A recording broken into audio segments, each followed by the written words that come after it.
겸손과 기도.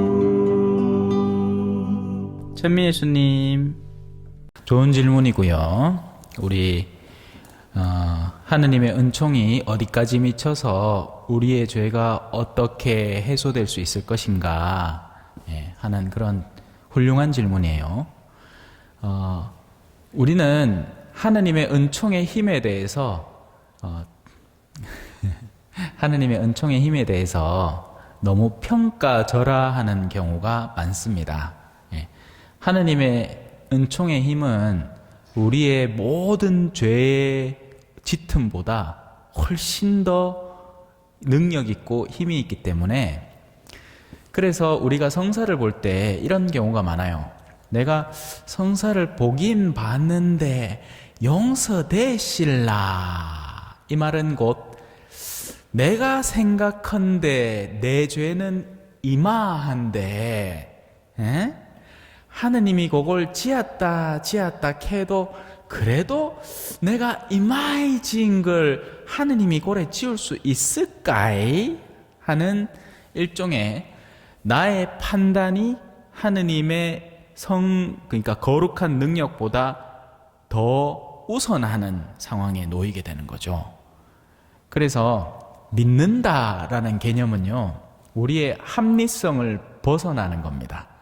우리가 생각하고 따지고 재서 우리 죄를 깎아내면서 없애는 게 아니라, 하느님은 당신의 자비로 우리의 죄를 멀리 하셨다는 것을 마음으로 진심으로 끌어안을 때 진짜 마음의 해방감을 느끼게 되는 것이고, 사실은 그런 일들이 고해성사 안에서 매번 일어납니다.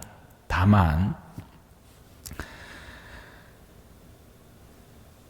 예를 들어서 정말 그래서 선행되어야 되는 성결 과제가 하나 존재합니다. 그게 뭐냐면 회개라는 거예요. 그런데 이걸 오히려 사람들은 우습게 생각하는 겁니다. 그러니까 회개하지 않고 성사의 법적 절차만을 이용을 해서 나는 그 법정에 들어갔다 왔으니 거기서 땅땅땅 판사가 했으니 됐겠거니, 그래서 이 보다 미묘한 내적 문제인 거죠. 겉으로 드러나기에는, 예를 들어서 두 사람이 있다고 칩시다. 한 사람은 한 10년을 냉담을 하고 이제 고해소에 갓 들어왔어요. 그러면 고해를 어떻게 할 것 같아요? 10년을 했으니까 막 구구절절히 막 할 것 같죠? 아니에요. 왜? 뭘 고해해야 될지 몰라요. 그리고 10년의 세월을 지가 왜 합니까? 그렇게 한다는 소리가 10년 만에 돌아왔습니다. 끝이에요. 뭘 고해야 될지를 모르니까. 헌데 지난주에 고해한 어떤 어르신이 와가 고해를 하시는데 막 구구절절히 막 하시는 깁니다. 이것도 마음 아프고 저것도 마음 아프고. 왜? 이게 무슨 차이예요? 여러분, 옛날 TV 있죠. 옛날 TV. 요새 그 전원일기 나오는 거 보면 화면이 흐릿하잖아요. 왜냐하면 옛날에는 그 흐릿한 화면도 깔끔하게 잘 보고 있었어. 근데 요새는 텔레비 해상도가 높아지면서 배우들 얼굴에 잡티까지 다 나옵니다. 이에 고춧가락 끼으면 그까지 다 나올걸. 영적인 해상도가 높아짐에 따라서 전에는 볼 수 없던 것까지도 이제는 보게 되고 그걸 죄스럽게 느끼는 거죠. 자, 결론. 먼저 결론부터 짚고 갈게요. 우리가 하느님 앞에 허심탄회하게 털어놓은 잘못들은 하느님께서 절대로 되새김질하지 않으십니다. 그게 우리 믿음의 핵심 근거예요. 하지만 여기서 제가 추가적으로 설명을 반드시 드리고 싶은 것은, 그런 하느님의 은총의 힘을 제대로 얻으려면 우리의 마음이 돌이켜야 돼요. 정말 하느님을 사랑하는 방향으로 양다리 걸치지 말고 왔다 갔다 하지 말고 정말 하느님께 온전히 의탁하는 마음으로 나의 어두움을 그 앞에 꺼내놓을 때, 그때 비로소 용서가 진정으로 일어나고, 그리고 우리 마음이 압니다. 내가 어느 정도로 솔직하게 그것을 꺼내 놓았는지를. 그러면 그 사람은 그 용서의 체험을 잊을 수가 없게 되고, 그럼 그날로부터 그 사람에게 변화가 일어납니다. 정말 하나님께 제대로 용서받은 사람은요, 마음에서 기쁨의 샘이 멈추질 않아요. 사람이 언제 제일 편안하겠어요? 자신의 내면에 거리낄 게 없을 때 가장 편안한 거예요. 삶이 힘들어도 당장 내일 빚쟁이들이 와갖고 내 집을 털어간다 해도 내가 그 과정 중에 마음을 푸근하게 가질 수 있으면, 비록 집을 빼앗겨도 한 길에서, 지금 같은 날씨는 좀 춥긴 하겠다마는 한 길에서 좀 하루를 머물러야 한다 하더라도 몸이 떨면 떨지 마음이 떨진 않잖아요. 근데 거꾸로 된 경우가 있죠, 그죠?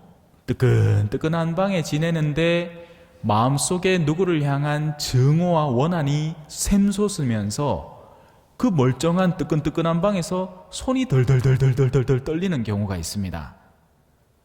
그 사람은 영혼이 타오르고 있는 겁니다. 여러분, 지옥에서 불이라는 개념은 여러분들의 살갗을 태우는 불이 아닙니다. 그건 타면 탈 거리가 존재하고, 그게 다 타고 나면 꺼져요. 암만 센 불꽃이라도, 요새 자동차 배터리가 화재 나면 지대로 난다 하는데, 그래 봐야 그 안에 있는 재료를 다 소진하고 나면 꺼집니다. 영혼의 불은 영혼이 살아남아 있는 동안 꺼지질 않아요. 그게 진짜 무서운 거죠. 그만큼 악인들의 고집이 센 거고요. 하느님께 대적해서 자신의 영혼의 어두움의 불을 끄지 않으려고 들기 때문이죠. 그래서 걱정 안 하셔도 됩니다. 오히려 하느님의 마음을 어떻게 하면 더 기쁘게 해드릴까를 준비하는 천진한 어린이처럼 살아가면 돼요. 우리는 그럴 수 있고요. 적어도 오늘 이 성경 강의를 들으러 오시는 분들의 내면은요, 말씀을 쫓아오시는 거잖아요. 여러분들이 여기서 빵 물어 옵니까? 그죠? 물론 간간히 내가 빵을 갖다 놓기는 하지만서도 그거 없어도 여러분은 말씀의 빵을 먹으러 오는 거잖아요. 제가 가르치는 걸 귀담아 듣고 경청하고, 그죠? 그래요. 그러니 이 여정을 놓치지 않고 성실하고 꾸준하게 따라가면 됩니다. 제가 잘 이끌어 드릴게요. 자, 그러면 시작하도록 하지요. 성부와 성자와 성령의 이름으로 아멘. 하늘에 계신 우리 아버지, 아버지의 이름이 거룩히 빛나시며 아버지의 나라가 오시며 아버지의 뜻이 하늘에서와 같이 땅에서도 이루어지소서. 오늘 저희에게 일용할 양식을 주시고 저희에게 잘못한 일을 저희가 용서하오니 저희 죄를 용서하시고 저희를 유혹에 빠지지 않게 하시고 악에서 구하소서. 아멘. 성부와 성자와 성령의 이름으로 아멘. 찬미 예수님, 지난 시간에 제가 인터넷으로 남겨놓은 영상들은 보셨는지는 모르겠습니다. 그래서 지난번에 수업을 못한 나머지 그래도 제가 시간을 내서 그 영상물을 만들어 놨으니까 유튜브에 찾아보시면 있고요. 오늘은 3장 20절부터 들어가도록 하겠습니다. 예수님과 벨제불. 왠지 이 이름은 엄청 그렇게 무섭게 읽어야 될 것 같죠? 예수님께서 집으로 가셨다. 그러자 군중이 다시 모여들어 예수님의 일행은 음식을 들 수조차 없었다. 성경을 읽어보면 사람들의 집단들이 나옵니다. 예수님이 가장 상급에 놓여 있다고 보시면 되고요. 그리고 그 주변을 둘러싸고 있는 12제자들이 있죠. 그리고 그냥 네가 잘 이해했단다.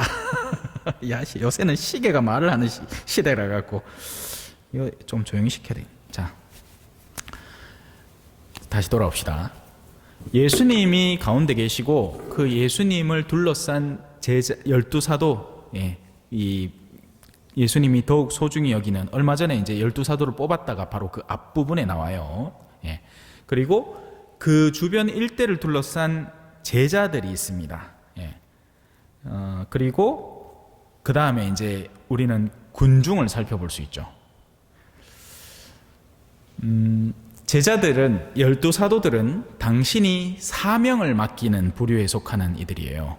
제자들은 예수님의 가르침에 눈뜬 이들 정도이고요. 그런데 이 군중은 흔들리는 갈대와 같은 이들입니다. 바람이 요래 불마 허야 저래 불마 허야. 예를 들어 뭐 A라는 신부님이 오셨다. 그럼 자기 성향에 맞다. 하면 허야 하다가 B라는 신부님이 와서 자기 성향에 안 맞다. 하면 뭐 이런 거예요. 예. 꾸준함도 없고 성실함도 없고 그때그때 자기의 기분에 맞춰서 왔다리 갔다리 하는 그런 부류들을 말하죠. 오늘 우리가 읽고 있는 이 복음 안에서도 모여든 이들은 제자가 아닙니다. 군중이에요. 군중은 밀치고 떠밀고 때로는 예수님께서 가야 할 목적지의 여정을 방해하기도 하고 하는 그런 이들이 잔뜩 모여 있는 겁니다. 예수님의 제자들은 음식을 먹어야 됩니다. 혹자는 착각해요. 교회는 무조건 가난해야 되고 교회는 아무것도 가진 게 없어야 되고, 아니에요. 사제가 먼저 자신의 여러 면을 골고루 갖추고 올바로 서 있어야 다른 이들도 충분히 도와줄 수 있게 마련입니다. 그래서 사제가 건강을 챙기는 건 합당한 요구사항입니다. 근데 이걸 요즘 신부님들이 잘 못해요. 못하는 건 두 가지 면으로 살펴볼 수 있는데요. 하나는 지나친 헌신입니다. 그러니까 자기는 안 돌보면서 남은 미친 듯이 돌보려는 사람이 생겨날 수 있어요. 그래서 제가 이건 겪어봤기 때문에 압니다. 볼리비아에서 제가 그 모양새를 하고 지내고 있었거든요. 근데 그러면 어떻게 되겠습니까? 어느 날 덜컥 병에 걸립니다. 그러면 산통 다 깨지는 거예요.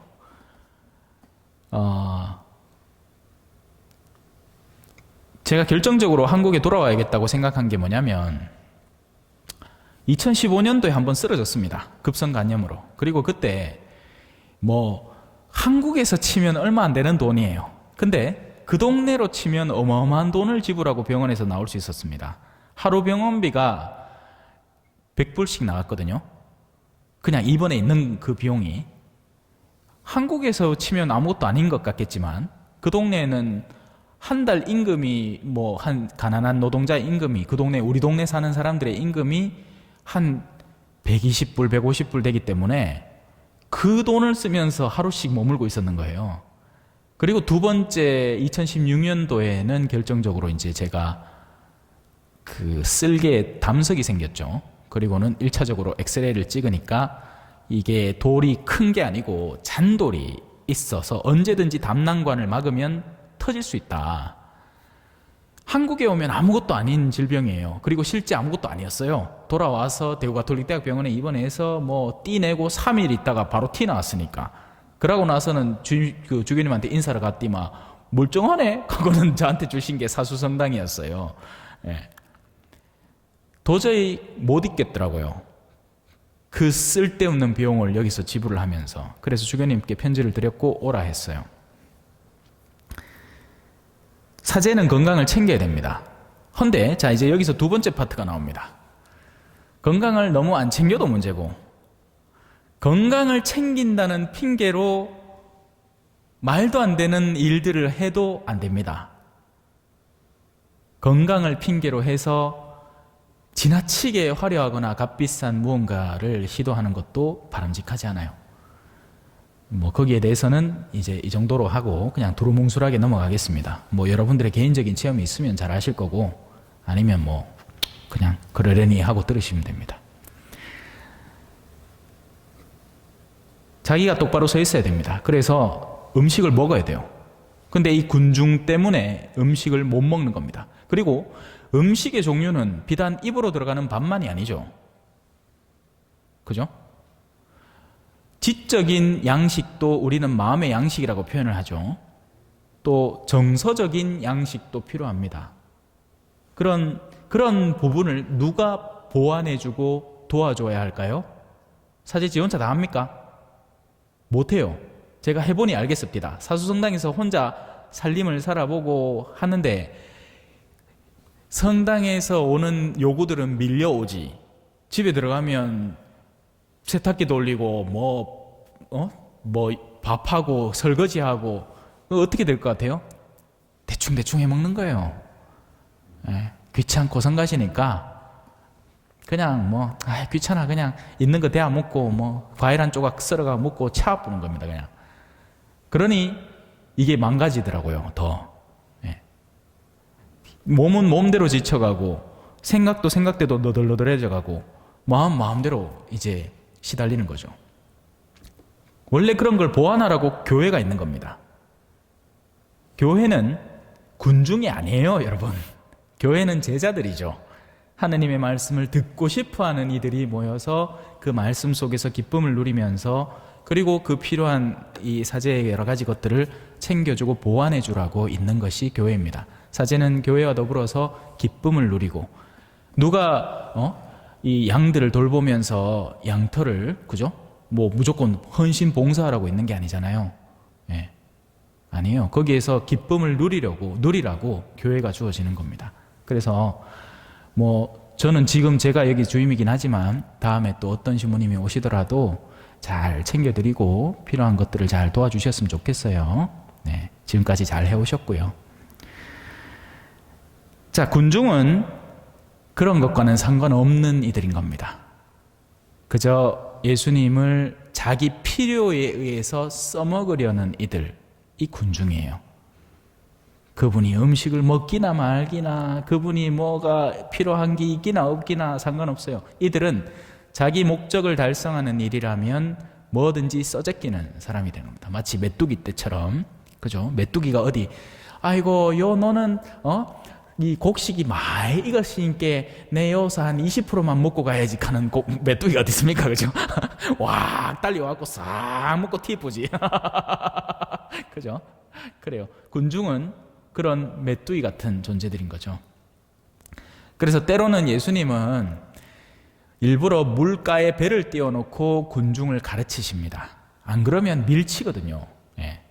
그 왜 하혈하던 여인 장면 기억나시는지 모르겠어요. 그 여인이 왜 그렇게 눈에 띄느냐면 수많은 사람들이 예수님을 밀치고 다녔는데도 아무것도 못 얻은 거예요. 아무도 그 은총을 받지 못한 겁니다. 다만 믿음 안에서 그분의 옷자락만 스쳤는데 그 은총을 다 땡겨와 버린 거죠.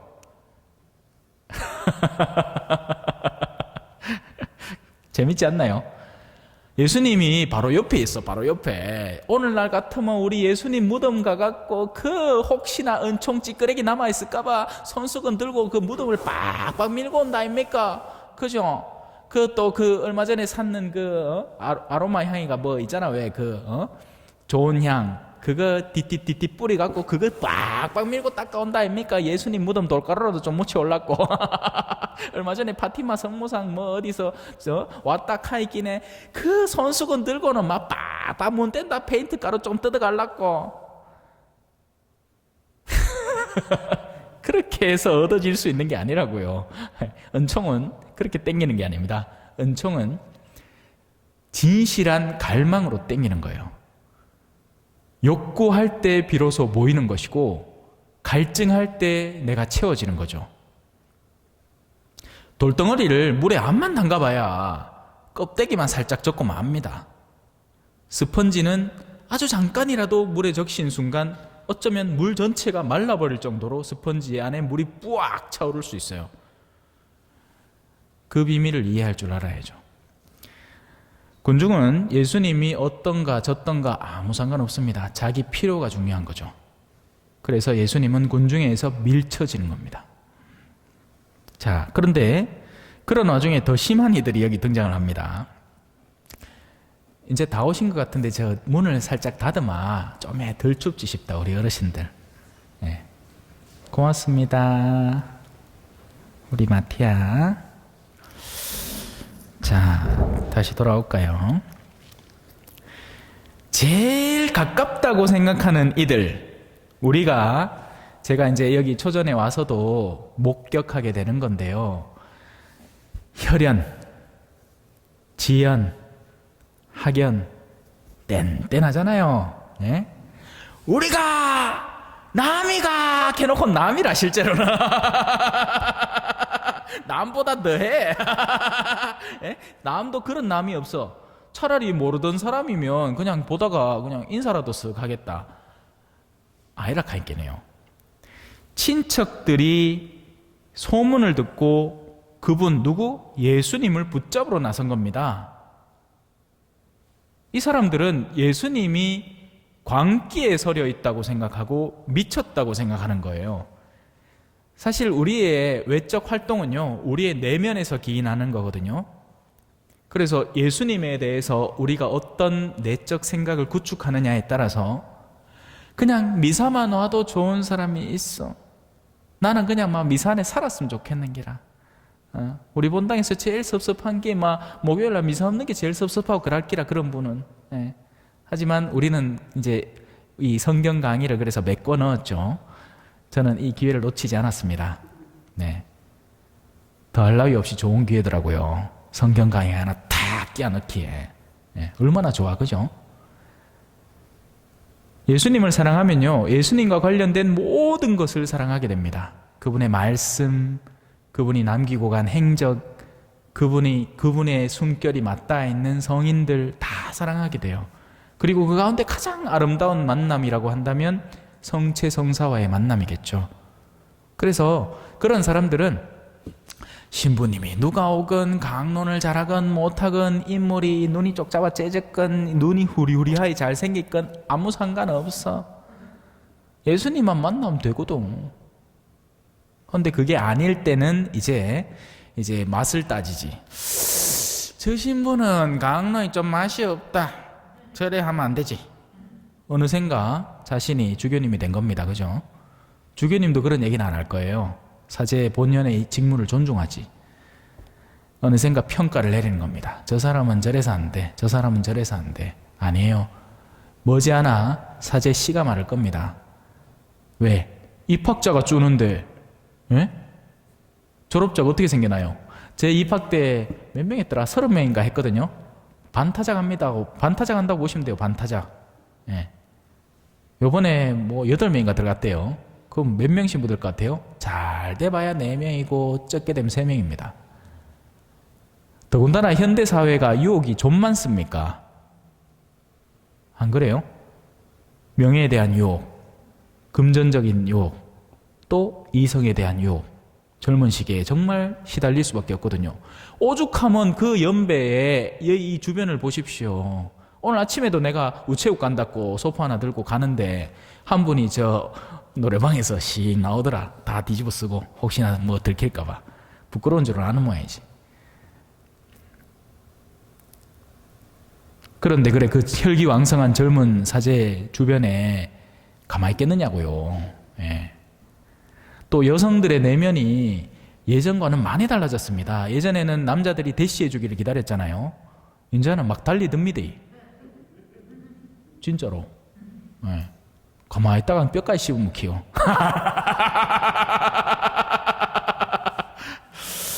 그래. 또 왜 그런 거 있잖아요. 뭐 무고죄, 그죠?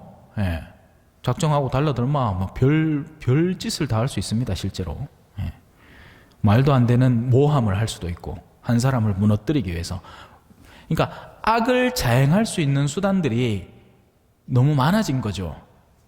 예. 예전에는 이제 기사나 뉴스 이런 것들이 신문이나 방송을 통해서만 우리가 듣고 보고 하기 때문에 그거 뭐 짜지부리한 거 그냥 신경 쓸 것도 없고 했는데, 지금은 짜지부리하다고 생각했던 것들이 전면에 드러나고 실질적인 건 뒤에 감춰지고 막 그러죠. 그래서 조심하십시오. 미디어를 바라보실 때 될 수 있으면 안 보는 게 좋지만, 그래도 피치 못해서 보신다면 올바른 분별력을 갖고 보셔야 됩니다. 그 뒤에 이게 의도하는 바가 뭔지를 알고 보셔야죠. 자, 다시 돌아옵시다.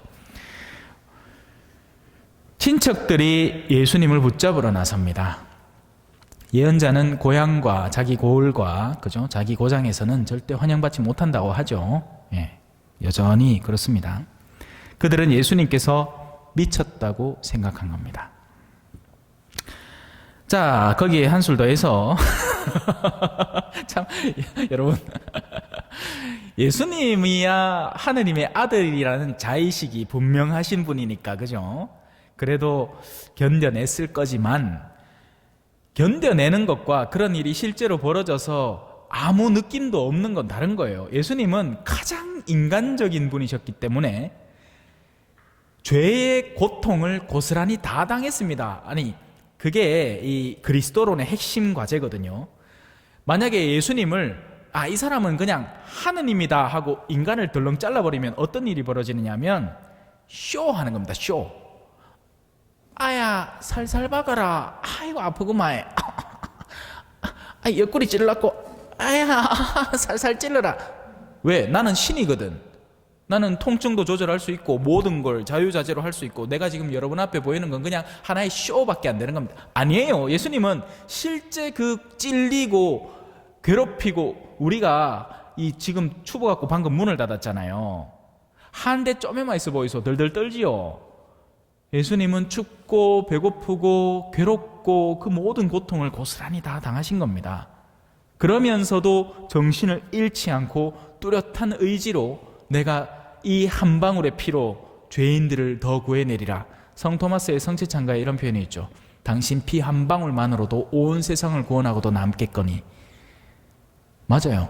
당신은 그 괴로움을 고스란히 당한 겁니다. 지금은 순환의 시기가 아니기 때문에 마르코 복음의 초반부잖아요. 아직 우리 초반부도 안 벗어났어요. 총 16장인데 이제 겨우 3장 들어가 있는 거예요. 헌데 얼마나 정신사나운지 보십시오. 빛이 강렬할수록 어둠이 더 발악하는 겁니다. 그건 당연한 거예요. 그럴 수밖에 없어요. 왜? 자다가 불 켜본 적 없습니까? 불 딱 켜면 그죠? 우리 왜 초등학생 때 우리가 불 안 켜잖아. 우리는 학생이니까 항상 보면 뭐 엄마나 아빠가 이제 출근한다고 이제 불 더 켜면 하고 가리잖아요. 왜? 그 빛이 너무 강렬해서 눈을 아프게 하는 겁니다. 강한 빛은 어둠에 익숙해진 눈을 아프게 하니까요. 영적으로도 마찬가지 일이 일어나는 겁니다. 선과 진리에 대한 가르침이 뚜렷하고 강할수록 그 이면에 존재하는 이들의 내적 아픔이 더 강해지는 거예요.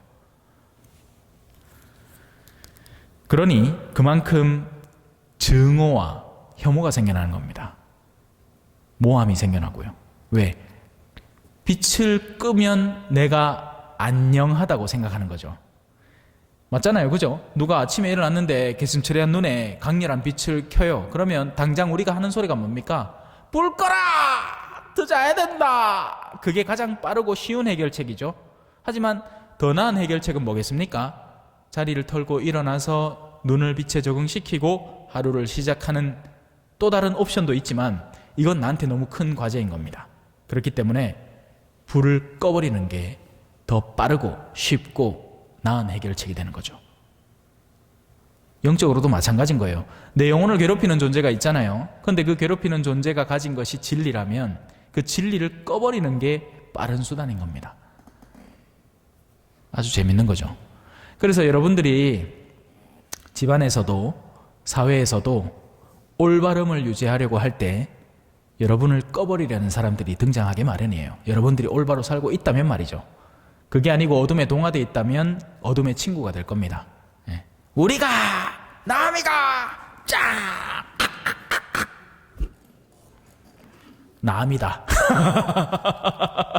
성경에 재밌는 표현 중에 그리고 그들은 각자 집으로 돌아갔다라는 게 있습니다. 어둠은 융합할 수가 없어요. 어둠은 결국 자기 자신의 최종적 이익을 추구하기 때문에 그 누구와도 진정한 유대를 맺을 수가 없습니다. 그래서 깨어지기 쉬운 유대인 거죠. 예. 자기들끼리는 단단한 유대를 맺었다고 믿겠지만 진리가 다가갔을 때 사정없이 흩어져 버리는 유대관계인 겁니다.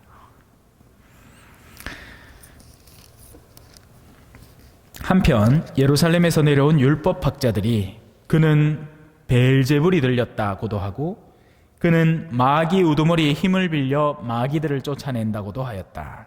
자, 그래서 예수님께서는 그들을 부르셔서 비유를 들어 말씀하셨다. 예수님은 항상 비유를 통해서 가르치십니다. 직접 얘기 안 해요.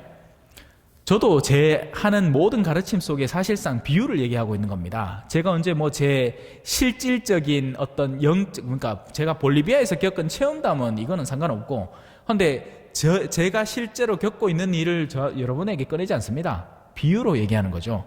여러분들의 가정에 일어날 만한 일들, 직장에서 일어날 만한 일들을 비유로 얘기하는 겁니다. 비유는요, 문제의 핵심을 설명을 하면서도 가장 상대가 받아들이기 쉬운 형태로 되어 있기 때문이에요. 대표적인 케이스가 이 나탄 예언자와 다윗의 이야기입니다. 무슨 일이 있었냐면 우리아의 아내 들어보셨죠? 다윗이 이스라엘 백성들에게는 성왕이라고 불리지만 실질적으로는 간통자잖아요. 간통에다가 어디까지 해요? 살인까지 저지르죠. 그래서 나탄 예언자가 다윗에게 찾아가서 옛날 아주 오랜 옛날 어느 100마리의 양을 가진 임금이 있었는데 글씨 이웃에 있는 한 쫓겨난 새끼 양이 너무나 탐난 나머지 그 양을 가져다가 자기 몫으로 삼았지 뭡니까? 하니까 다윗이 그 얘기를 듣다가 뭐? 그딴 인간이 있어? 데리고 와! 내가 왕으로서 처단해버려야지. 니다 임마. 니다 임마. 네가 그랬잖아 임마. 네 모르죠? 하나님 다 알고 있대.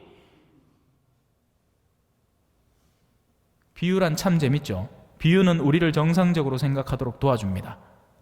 하지만 그 실제 안에 나의 한 부분이 개입되어 있다는 걸 알기 시작할 때는 전혀 다른 이야기가 되어버리는 거죠. 그래서 예수님께서는 그들을 부르셔서 비유를 들어 말씀하십니다. 그러니까 여러분도 이 예수님의 비유 안에 예수님께서 근본적으로 의도하시는 바를 잘 이해해 보세요. 무슨 비유일까요?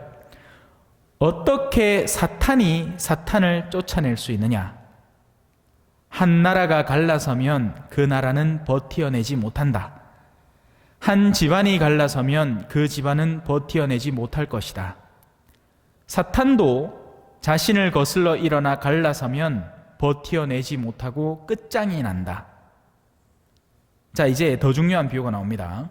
지금까지는 맞는 얘기죠, 그죠? 내부 분열이 일어나면 어떻게 버티냐는 거예요. 하지만 반드시 어둠의 세력은 내부 분열을 예비하고 있습니다. 제가 아까 설명드렸죠. 결국 그들이 원하는 건 일치해서 유대해서 이루는 목적이 아니라 개인의 야욕이기 때문에 결국 어느 시점에서는 충돌이 일어날 수밖에 없습니다. 이 부분이 재밌는 게 뭐냐면 이 갈라져 싸우는 두 사람이 일치하기 위해서는 뭐가 필요하냐? 흔히 이렇게 얘기합니다. 공공의 적이 필요하다고. 공공의 적을 가지면 방금 전까지 싸우던 두 사람이 일치에 단합을 하게 됩니다. 왜? 이게 급선무니까. 그죠? 왜? 옛날에 영화들 중에 인디펜던스 데이라는 영화 기억나십니까? 갑자기 하늘에서 백악관 위로 중국의 천안문 위로 해가 막 외계인 우주선들이 쫙 내려왔는 게라. 그러니까 온 세계가 힘을 합쳐갖고 야들을 쫓아내야 되는 거지. 큰일 난 거예요. 예. 그러고 가고 나면 또다시 자기들끼리 싸우겠지. 부부가 일치하려면 공공의 적 한 명만 만들면 됩니다. 그러면 부부 사이가 금슬이 좋아져요. 그래 보통은 시오마이가 공공의 적이 돼야 되는데 또 이 멍청한 남편은 또 그래 생각하지 마라 갑니다 또. 그죠? 예. 자, 다시 돌아옵시다. 네. 자, 그래서 한 집안이 갈라서면 그 집안은 버텨내지 못할 것이다. 자, 이제 그 뒤에 먼저 힘센 자를 묶어놓지 않고서는 아무도 그 힘센 자의 집에 들어가 재물을 털 수 없다. 묶어놓은 뒤에야 그 집을 털 수 있다. 이 말은 다채로운 걸 예비하고 있는데요. 그 가운데 핵심은 이거 하나만 기억하면 됩니다. 성령께서 내 맘에 오시면 아무것도 나를 범치 못하리. 이래 되는 겁니다. 하느님께서 마음속에 자리하고 계실 때 다른 그 어떤 잡스러운 것도 내 안에 들어오지 못합니다. 이게 최종 목적지가 되어야 되죠. 자, 근데 재밌는 일이 일어납니다. 그죠? 하느님이 제일 세죠? 나는 하느님이 제일 좋아요. 제일 좋아요. 제일 좋아요가 돼야 되는데 그렇지 않은 사람들의 마음속에는 어떤 일이 벌어지고 있는 걸까요? 그들은 스스로를 신앙인이라 칭하지만 그들의 내면 속에는 그들이 초대한 존재가 들어앉아 있는 겁니다. 그게 뭐든 말이죠. 그게 자기 자신에 대한 아집과 집착이든 교만이든 재물에 대한 탐욕이든 뭔가 그걸 뭐라고 표현하겠어요? 우상이 들어있는 겁니다. 인간 마음의 빗장은 신기한 게 예수님이 와도 그 마음을 강제로 열지는 않아요.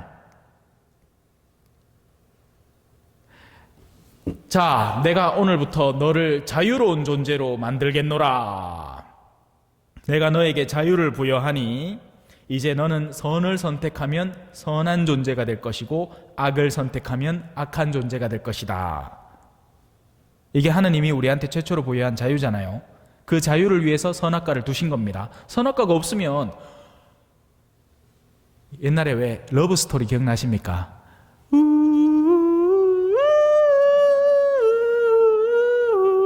하면서 막 두 남녀가 흰 눈밭에 막 떼굴떼굴떼굴 그러면서 막 카카카카카카 웃고 눈 던지고 생쇼를 안 합니까? 그죠? 기억나죠?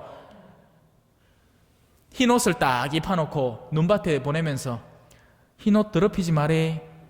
더럽힐 일이 뭐가 있어요? 눈밭이 다 흰데 방구석이 다 흰데 죄 지을 가능성이 있어야 죄를 짓지.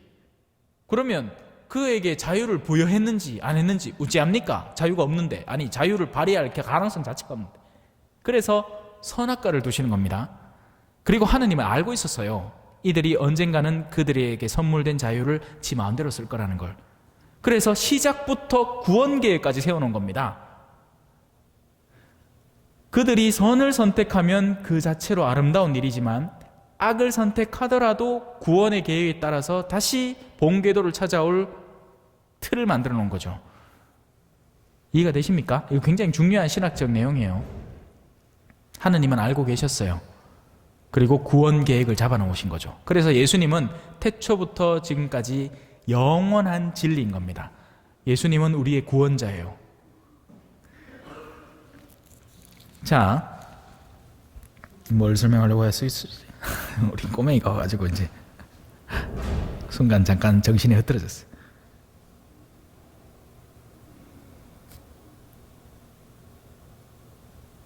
그래.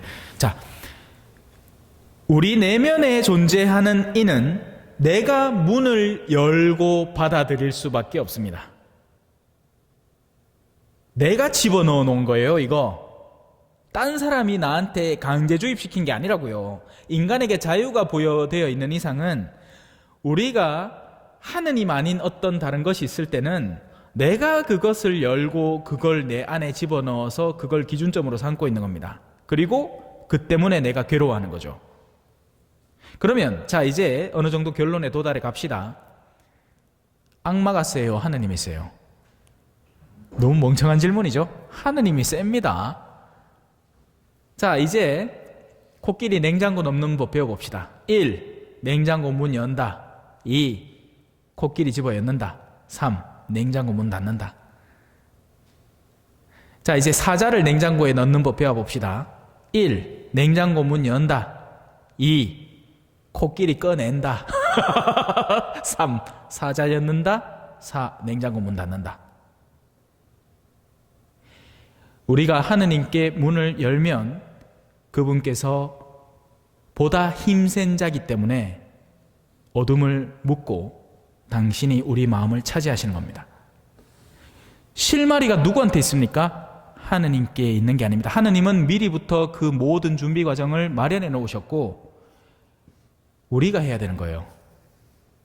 그래서 회개는 우리에게 고유한 속성입니다. 우리가 해야 되는 일이에요. 누가 대신 회개해주고 이런 거 없는 겁니다. 물가로 끌어가 줄 수는 있지만 결국 입을 벌리고 물을 마시는 건 우리 자신인 거죠. 그러니 예수님은 이 비유를 들어 설명을 하면서 이 안타까운 영혼들아, 어찌 감히 나를 일컬어 악마에 들렸다고 하느냐. 내가 하는 일들을 보고서도, 내가 하는 모든 선하고 아름다운 결과물들을 보고서도 어떻게 그런 아이디어 자체를 꺼낼 수가 있느냐. 그 말은 곧 너희들이 너희 스스로 어둠에, 너희의 아비인 어둠을 너희 마음속에 받아들여 고집스럽게 쥐고 있는 것밖에 안 된다. 그러니 그 결과는 너희의 몫이다. 너희 책임이다. 나는 너희를 구원하러 왔고 언제든지 너희의 문이 열릴 때 내가 들어가서 너희를 구원해 주리라. 자, 이제 중요한 말이 나오죠. 내가 진실로 너희에게 말한다. 예수님이 이 진실로라는 단어를 쓸 때가 있거든요. 요한복음에도 나오는데 요한복음에는 더블로 나옵니다. 우리 왜 택시 부를 때도 이 택시 하면 옆에 있는 사람이 따블 하잖아요. 그러고 고대 있는 사람이 따블 하고 그러고 택시 타요. 그러면 이제 기사 기분 좋아갖고 따버리니까 아이고 선생님 어디 모실까요? 하니까 여의도요.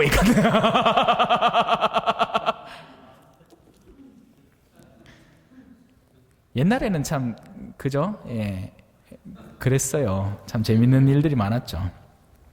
자, 다시 돌아옵시다. 사람들이 짓는 모든 죄와, 우리 요셉 형제님이 오늘 질문하신 그 내용, 그죠? 잘 새겨 들으시면 됩니다. 사람들이 짓는 모든 죄와 그들이 신성을 모독하는 어떤 말도 용서받을 것이다.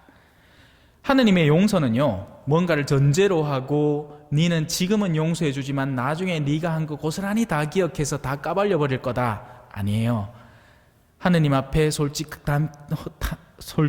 담백하게 고백해진 죄라면 다시 하느님은 묻지 않으십니다. 하느님은 쿨한 분이거든요. 예수님은 심지어 현장에서 가늠하다 잡힌 여인에게도 나도 너에게 묻지 않겠다, 편안히 가라, 다시는 죄 짓지 마라. 그러니까 절대 이제 쫄 필요 없겠죠. 우리는 용서받은 사람입니다. 그리고 어떻게 하면 아름다움을 실천할 수 있을까? 그 말은 곧 어떻게 하면 내가 선을 실행할 수 있을까를 고민하면 돼요.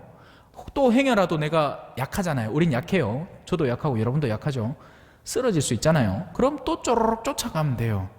예. 철부지가 엄마한테 뭐 용돈 떨어질 때마다 가갖고 엄마 100원만 하는 심정으로 하느님을 그렇게 신뢰하면 되는 겁니다. 자, 이제 핵심적인 말이 나옵니다. 그러나 성령을 모독하는 자는 영원히 용서를 받지 못하고 영원한 죄에 매이게 된다. 그러면 사람들이 이렇게 생각하는 겁니다. 야, 그러면 요거 하나만 어떻게 해결해가 성령만 모독 안 하면 딴 건 다 지어도 되겠구나. 그러니까 이 한국 천주교 신자분들에게서 발견되는 공통적인 특징은 매뉴얼 신앙이에요. 뭔가 또렷한 답이 적힌 뭔가 하나만 제대로 구해갖고 그것만 죽자고 하는 겁니다. 그 가운데 대표가 주일미사 참내 뭐 이런 거죠. 예. 또 뭐 기도 양식 어디서 하나 구해가지고 뭐 봉헌의 33일 기도, 뭐 굴기도도 왜 굴기도가 아니잖아요. 54일 동안 바치는 기도 아닙니까? 그죠? 매뉴얼을 딱 하고 나면 마치 자판기처럼 뭐가 똥그렁 떨어져가지고 아이고 요거 하나 구했네. 전대사도 그래요. 그죠? 전대사 마치 지가 나 요 은행 잘한대. 요 은행에서는 요 책임 담당자 만나고 요 담당자 만나고 요 담당자 만나면 대출을 금리 요 정도 떨어뜨려 갖고 쉽게 받을 수 있다. 그렇게 생각하는 것처럼 행동을 해요. 전대사를 무슨 껌 줬듯이 그래가 우리 어르신들 아프지도 않은데 막 그 한의원 가갖고 막 기다리고 있다가 막 의사 만나갖고 막 치료받고 오고 하잖아.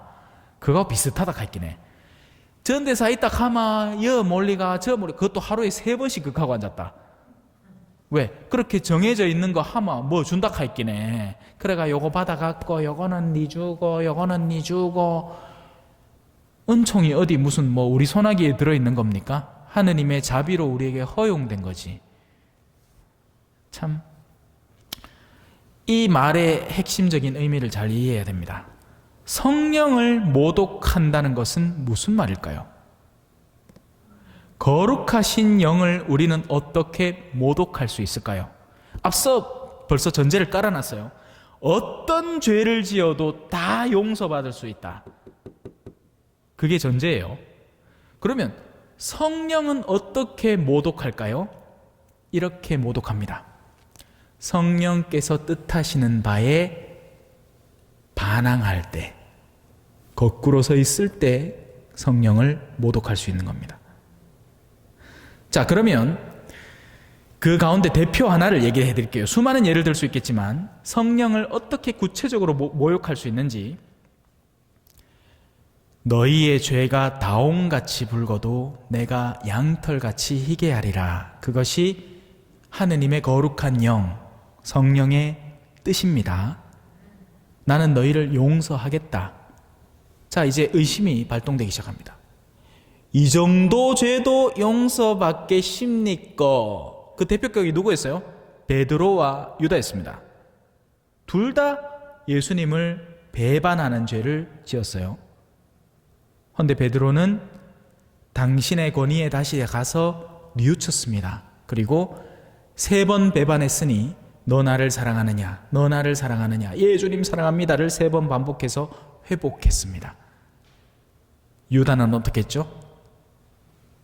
피해밭이라고 불리는 곳에 가서 거꾸로 매달려 죽었습니다. 그래서 속에 있던 창자가 다 쏟아졌다는 얘기가 전해져 내려오죠. 옛날에 양들의 침묵이라는 공포영화 있었거든요. 그거 보면 이제 그 한니발 렉터 박사가 그 유다의 죽음을 묘사하는 것처럼 사람을 죽여서 매달아놔요. 끔찍해. 옛날에는 그런 장면이 충격, 뭐 공포 뭐 이랬는데 요새는 아들이 넷플릭스 보면서 지옥, 뭐 또 뭐 오징어 게임, 여러분들이 뭐 앞만 보지 말라 해도 어른 아들 다 봅니다. 호기심이 대단하거든요. 또 인터넷에 다 있거든. 얼마나 잔혹한지 모릅니다, 여러분. 예. 아닌 것 같아도 그런 잔혹성들이 알게 모르게 무심해지는 거예요. 자, 다시 돌아옵시다. 성령을 모독한다는 것의 의미를 어느 정도는 이해하시기를 바라요. 하느님이 의도하시는 바가 있는데 그에 반하는 자신의 결의를 다질 때 성령을 모독하는 겁니다. 그걸 다른 말로 하면 교만이라고 할 수 있겠죠. 하느님은 된다 하는데, 하느님은 괜찮다, 너 하느님 나라에 들어갈 수 있다 하는데 나 스스로 나 같은 인간은 안 될 것 같습니다 할 때 성령을 거스르는, 근데 그건 하나의 예일 뿐이에요. 예. 수많은 예들을 얼마든지 펼쳐놓을 수 있는 겁니다. 성령을 모독하는 자는 영원히 왜? 자기 스스로를 자기가 용서하지 않기 때문에. 이해되셨죠? 이 점을 이해를 잘 하셔야 됩니다. 예. 하느님은 우리를 괜찮다 하시는 분이에요. 너희가 어떤 죄를 지어도, 심지어 신성을 모독하더라도 내가 신인데 나를 바로 모독을 해도 나는 너를 얼마든지 용서해 줄 용의가 있으니 돌아오기만 해라. 그런데 이 고집을 피우고 있는 겁니다. 이 고집을. 이게 그런 고집을 피우면서도 우리 주변에 생생히 눈뜨고 살아있을 수 있습니다. 왜? 하느님은 즉결 처분을 안 하시잖아요. 만약에 하느님이 죄 지는 사람을 그때그때 처분을 했다마 이거 누구 남아있을 것 같은데? 누가 남아있을 것 같아요? 아무도 없어요. 하느님은 기회를 주시고 자비를 베풀어 주시는 분이에요. 이 말씀을 하신 것은 사람들이 그는 더러운 영이 들렸다 하고 말하였기 때문이다. 이것이 이제 예수님의 케이스에 있어서는 예수 그리스도의 영에 대한 그릇된 식별을 하는 거죠. 근데 이 그릇된 식별은 정말 마음이 고집스럽지 않으면 나오지 않는 겁니다. 보고도 무엇이 옳은 일인지, 얼마 전에 왜 손오그라든 사람이 복음에 나온 적이 있었죠. 예. 예수님이 손을 펴는 건 일도 아닙니다. 한 펴져요. 뭐 그냥 말도 안 해도 돼. 그냥 속으로 생각으로 하면 펴져버.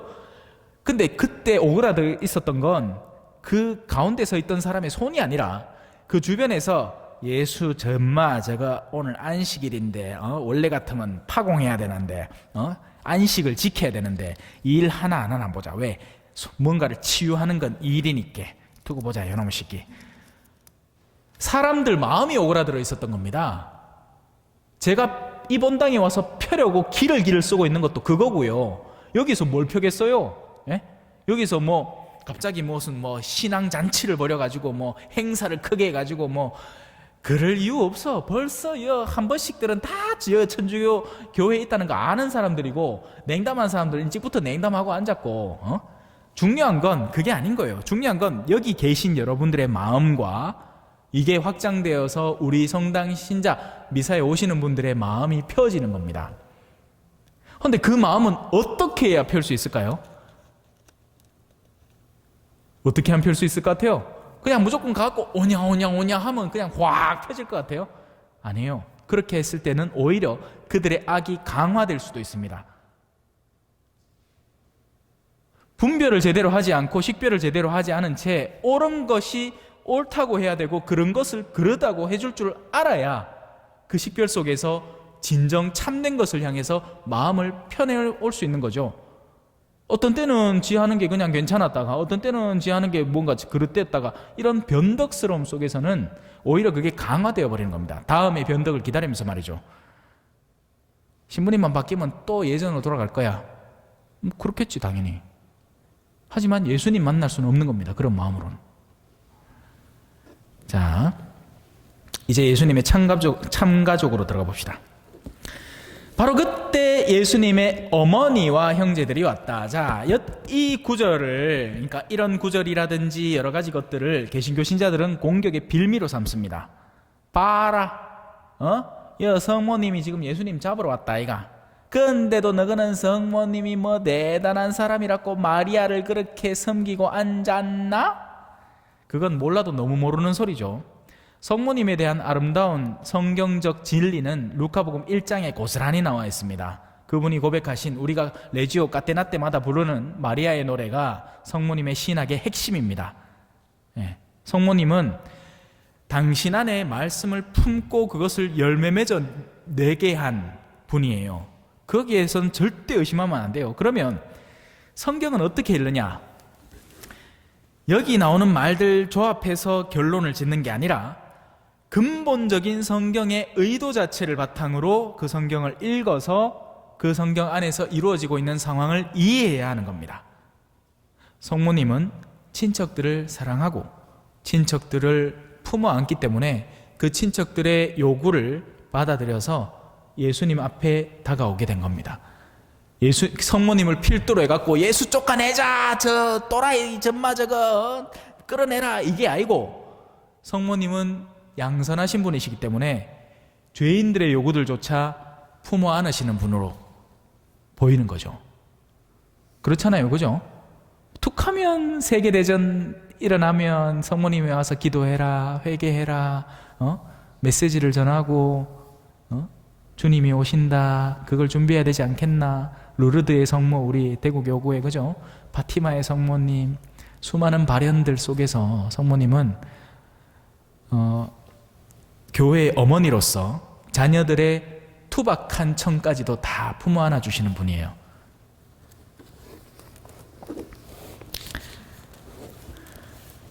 그때 예수님의 어머니와 형제들이 온 겁니다. 문제는 형제들이죠. 그들은 밖에 서서 사람을 보내어 예수님을 불렀습니다. 앞서 설명되어 있기 때문에 왜 왔는지 알죠? 예수님의 친척들이 소문을 듣고 그분을 붙잡으러 나서고 지금 온 겁니다. 예수님 붙잡으러 온 거예요. 물론 어머니는 아니라 쳐도 형제들은 예수님을 붙잡으러 온 겁니다. 그분 둘레에는 군중이 앉아 있었는데, 자, 여기 또 군중이 있죠. 그러면 그 군중은 교육의 대상이 돼야 됩니다. 사람들이 예수님께 보십시오, 스승님의 어머니와 형제들과 누이들이 밖에서 스승님을 찾고 계십니다.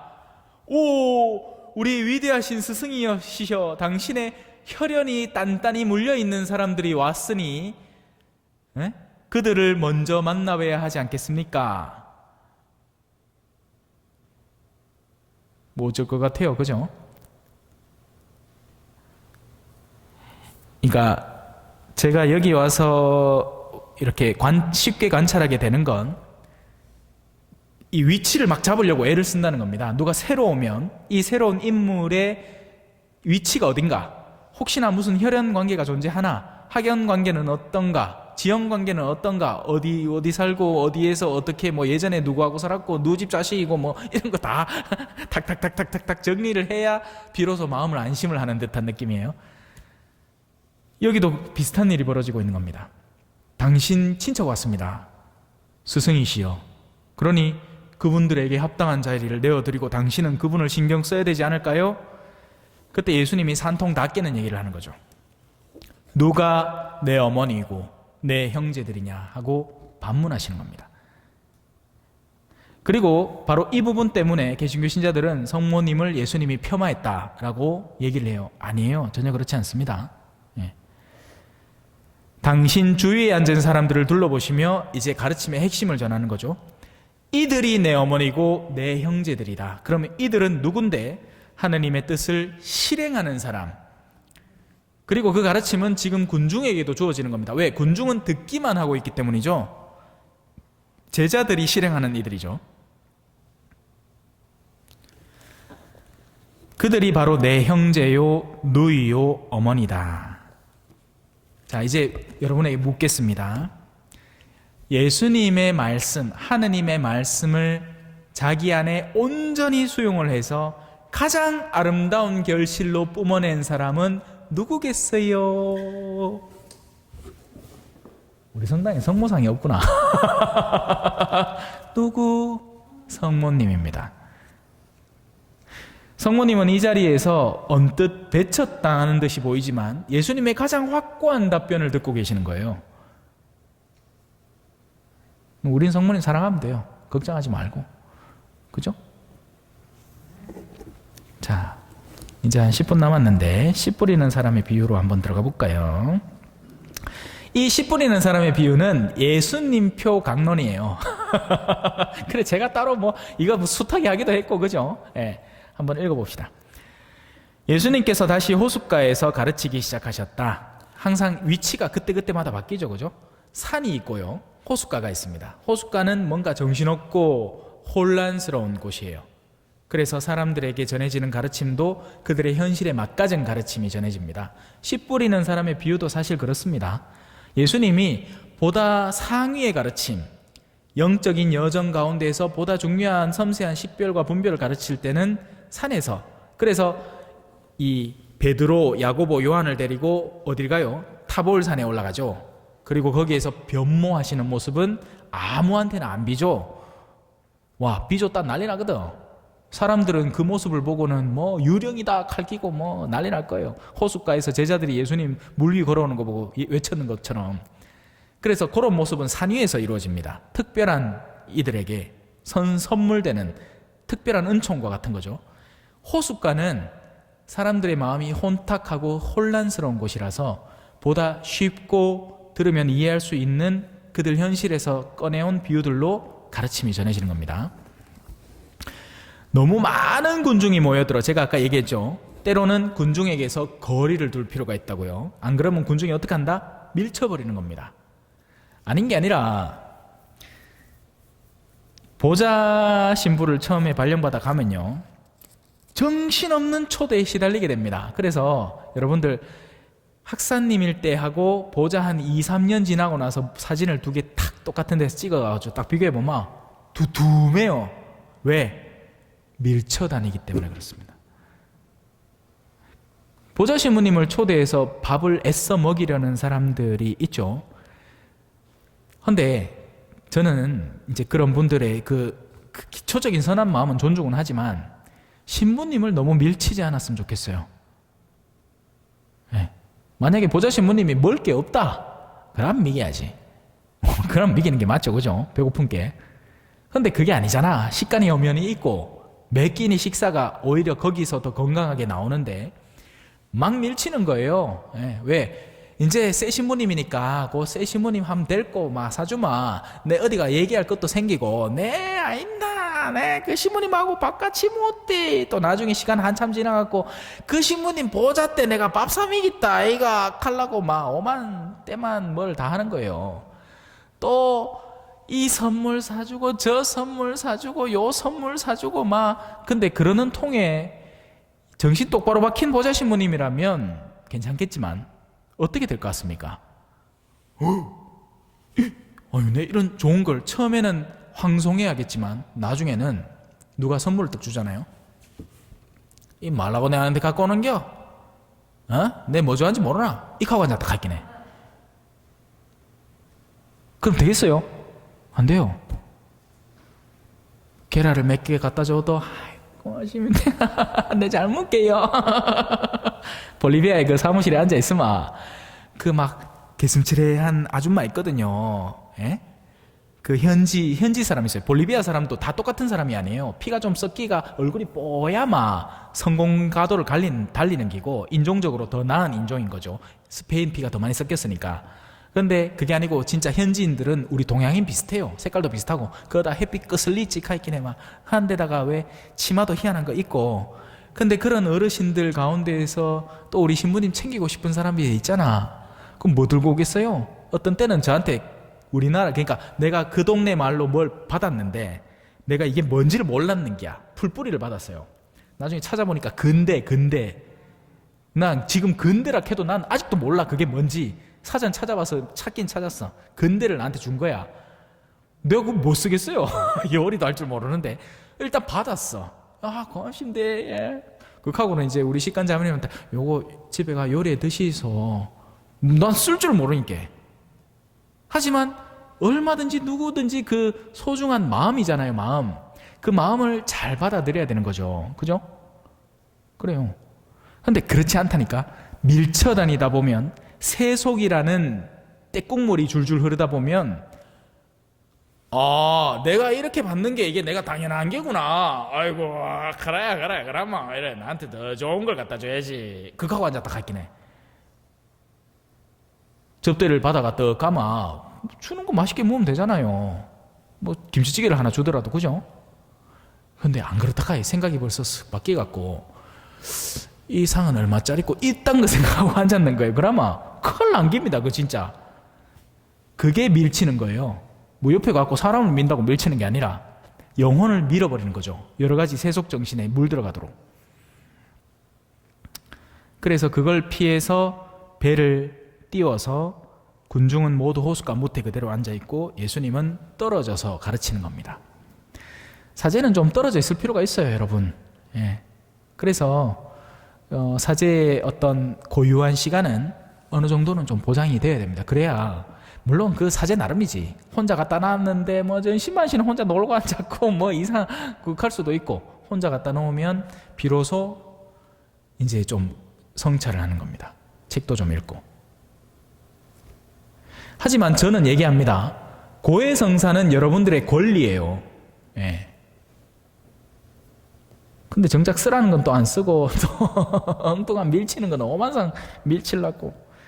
자, 예수님께서 그들에게 많은 것을 비유로 가르치셨다. 그렇게 가르치면서 말씀하셨다. 자, 이제 이 다 아는 비유지만 한번 들어봅시다. 자, 들어보아라. 씨 뿌리는 사람이 씨를 뿌리러 나갔다. 그가 씨를 뿌리는데 어떤 것은 길에 떨어져 새들이 와서 먹어버렸다. 어떤 것은 흙이 많지 않은 돌밭에 떨어졌다. 흙이 깊지 않아 싹은 곧 돋아났지만 해가 솟아오르자 타고 말았다. 뿌리가 없어서 말라버린 것이다. 또 어떤 것은 가시덤불 속에 떨어졌는데 가시덤불이 자라면서 숨을 막아버려 열매를 맺지 못하였다. 그러나 어떤 것들은 좋은 땅에 떨어져 싹이 자라고 자라서 열매를 맺었다. 그리하여 어떤 것은 30배, 어떤 것은 60배, 어떤 것은 100배의 열매를 맺었다. 예수님께서는 이어서 말씀하셨다. 들을 귀 있는 사람은 들어라. 그 중에 들을 귀 없는 사람이 있었을까요?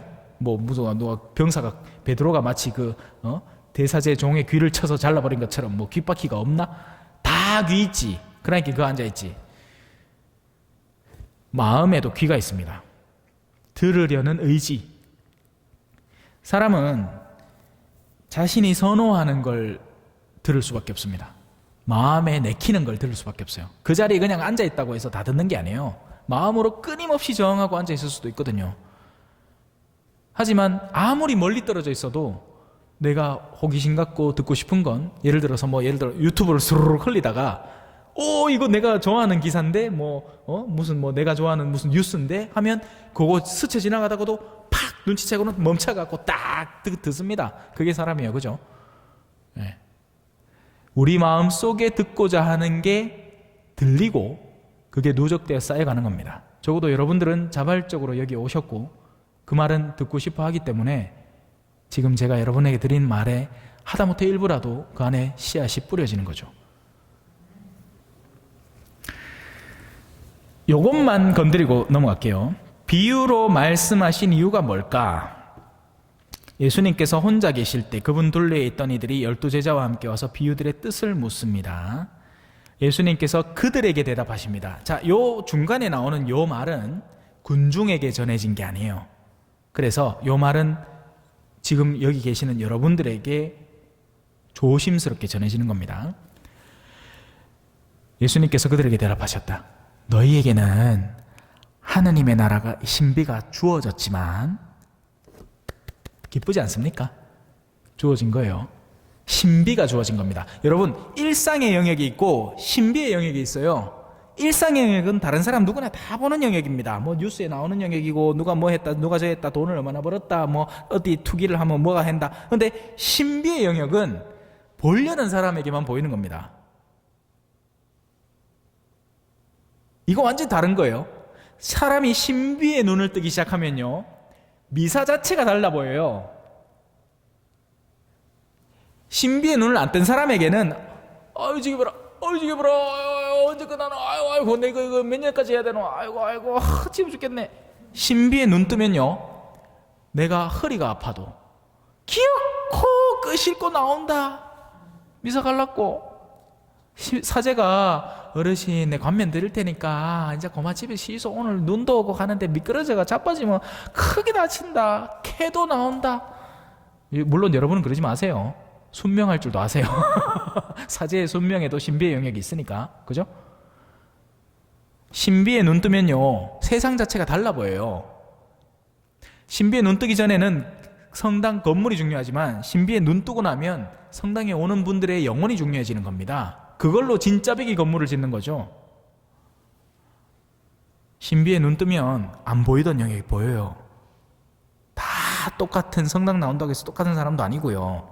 그 신비 안에는 여러 가지 것들이 깃들어 있고 숨어 있는 거예요. 저 바깥 사람에게는 모든 것이 그저 비유로만 다가간다. 이게 비유의 재밌는 점입니다. 비유는 뭔가 껍데기를 아주 부드럽게 갖고 있는데 그 안에 숨어 있는 걸 맛볼 줄 알아야 돼요. 초콜릿 중에 페레로 로시 하는 초콜릿이 있습니다. 껍데기에는 아몬드가 도도도도도도 박혀 있는데 딱 까보면 그 안에 진짜 달콤한 초콜릿 쫀득쫀득한 게 들어있다 카있긴 해. 그거를 꺼내모야 진짜 배기를 먹는 거지 수박 겉핥기 하면 안 된다고요. 보고 또 보아도 알아보지 못하고 듣고 또 들어도 깨닫지 못하여 저들이 돌아와 용서받는 일이 없게 하려는 것이다. 자, 저한테 시간을 조금만 더 주세요. 이게 무서운 말인 겁니다. 예수님은 나는 너희를 용서할 의도가 없다라는 얘기를 하는 게 아니에요.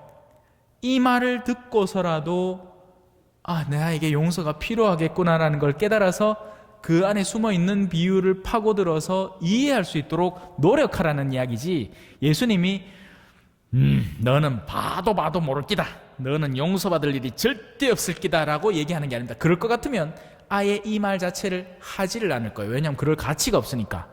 아니 안 그래요? 보고 봐도 알지 못하고 듣고 들어도 깨닫지 못하는 사람에게 왜 이야기를 해줍니까?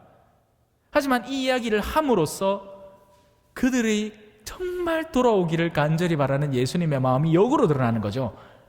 제발 듣고 보아 깨달아 너희 스스로를 해방해라. 영원히 살아라. 이 말인 겁니다. 그만큼 안타까운 예수님의 절규인 거죠. 성부와 성자와 성령의 이름으로 아멘. 영광이 성부와 성자와 성령께 처음과 같이 이제와 항상 영원히 아멘. 성부와 성자와 성령의 이름으로 아멘. 감사합니다.